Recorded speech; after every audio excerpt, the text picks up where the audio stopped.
တရုတ်ဆောင်ကမလိုပါဘူးအကယ်ဒမီရအောင်ရိုက်ပေးပါဆရာဆိုတဲ့လူချမ်းမင်းသားကြီးအန်ကျော်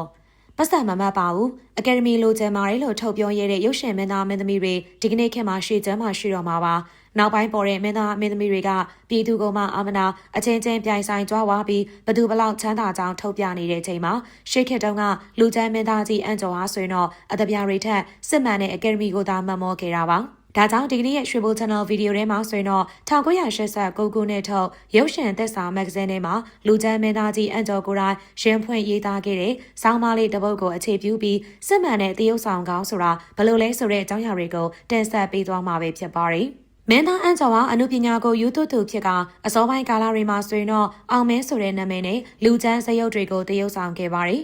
အန်ကျော်ရဲ့လေးစားဖို့ကောင်းတဲ့စိတ်ဓာတ်လေးတစ်ခုကသူ့ရဲ့ဆရာသမားတွေကိုဆရာဖေကြီးလို့အမြဲတမ်းအလေးထားပြီးတော့အမျက်တနိုးနဲ့ခေါ်ဆိုတတ်တာပါပဲဒီလိုကျေးဇူးတည်တတ်တဲ့စိတ်ကြောင့်ပဲအန်ကျော်အတွက်ဘဝအလဲပြောင်းဖြစ်စေခဲ့တဲ့ကိစ္စတစ်ခုပေါ်ပေါက်လာခဲ့ပါတယ်အဲ့ဒါကတော့ဘသူပြိုင်လို့လှပါတော့နိုင်ဒီဇက်ကားကြီးပါပဲဇက်ကားကိုလူစာရွေးကလေးကအန်ကျော်ကိုဘသူမှဖတ်မလုပ်ခဲ့ကြပါဘူး။ဘာကြောင့်လဲဆိုတော့ဒီဇက်ကားဟာပညာပေးဇက်ကားဖြစ်နေပြီးထိုးချိတ်ပြစ်ခတ်တာတွေမပါတဲ့ဇက်နုရင်ဖြစ်နေလို့ပါ။အစာပိုင်းမှာတော့ဘဘဦးသူခကလူချမ်းတရုတ်ဆောင်ဦးမျိုးငိမ့်ကိုရွေးချယ်ခဲ့ပေမဲ့ဦးမျိုးငိမ့်ရဲ့လက်မောင်းမှာစိမ့်မင်ချောင်းတွေရှိနေတာကြောင့်ရိုးသားတဲ့ချမ်းသက်သမားဇယုံနဲ့မလိုက်ဖက်လို့ပဲချခံခဲ့ရတာပါဒီနောက်မှာတော့လူရှင်တော်ဦးအေးကိုရွေးချယ်ခဲ့ပြီးမဲ့လေအကြောင်းမျိုးမျိုးကြောင့်ပြတ်သွားခဲ့ရပြန်ပါတယ်နောက်ဆုံးမှာတော့တတိယလူဖြစ်အန်ကျော်စီကိုကံကောင်းခြင်းတွေရောက်ရှိလာတော့တာပါပဲ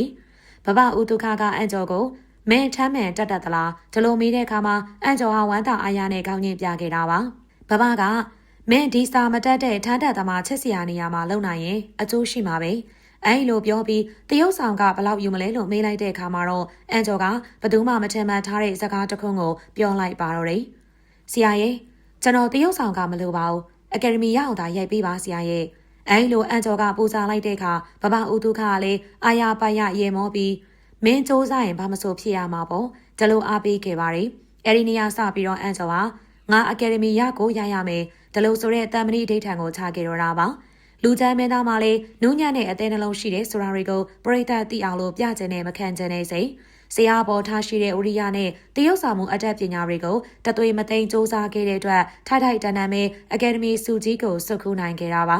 ဘသူပြိုင်လို့လှပါတော့နိုင်ဇာကာမှာစာမတက်ပေမတက်ရိုးသားနှုံအားတဲ့ထန်းတက်သမားကိုချစ်စရာဖြစ်အန်ကျော်ရဲ့တရုတ်ဆောင်ချက်တွေဟာပရိသတ်ကိုလွမ်းပြားပြီးမျက်ရည်ကျစေခဲ့တယ်လို့မျိုးသူရဲ့ရုပ်ရှင်သမိုင်းဆိုင်အတွက်လည်းအဖုံးမပြတ်နိုင်တဲ့မှတ်ကြောက်တစ်ခုဖြစ်ခဲ့ရပါတော့တယ်ပရိသတ်ကြီးတို့ရောအန်ကျော်ဆိုတဲ့နာမည်ကိုသိကြသေးရဲ့လားအိမ်ကအမိဖတွေကရောမင်းသားအန်ကျော်အကြောင်းပြောတာကိုကြားဖို့ကြရဲ့လားရှေးခေတ်မြမမင်းသားကြီးတွေထဲမှာဘသူကိုကြိုက်တယ်လဲဆိုတာနဲ့လူချမ်းမင်းသားကြီးအန်ကျော်ရဲ့ဂျလိုအမှုပညာပေါ်ထားရှိတဲ့စိတ်ဓာတ်နဲ့အတူအကယ်ဒမီအောင်မြင်မှုပေါ်မှာဘလို့ထင်မြင်ကြတယ်လဲဆိုတာကောမန့်မှာဝင်ရောက်ဆွေးနွေးသွားကြပါအောင်နော်အမြဲတမ်းချစ်ခင်ပေးလို့ကျေးဇူးများတင်ပါတယ်ရှင်